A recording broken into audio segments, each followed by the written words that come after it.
Kuya, meron bang mga marine biologist dito at saka mga nagpoprotekta sa mga dolphin? Meron po ma'am.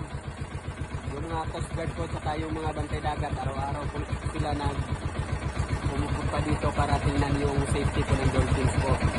Ah, okay. Pero wala nang kumakatay ng mga dolphin.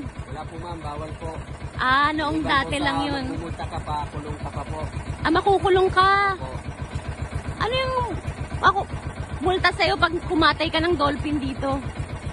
Siguro ma'am, pinakamaliit na po yung 300,000 ma'am, tapos kulong ka pa po. Kasi may talaga na pinagbabawal yung Yung pagkatay ng dolphin. patay sa pagkuha po ng Pagkuha. dolphin. Opo. Ah, Kasi hindi lang kahit sa amin po na crew po ng bangka, malaking tulong po sa amin ito na may mga dolphin watching. Dolphin watching kasi kahit pa paano, kumikita kami ng 300 isang araw ma'am pag may case po na sasakay sa may-ari nitong bangka, tulad niyo po. Ah, I see. So, yun na lang yung pinagkakawartahan kaysa katayin sila. Opo. Oh, Kawawa naman po talaga ma'am. Mga dolphin. Talaga ma'am sa mga turista po. salamat kuya. Ma'am.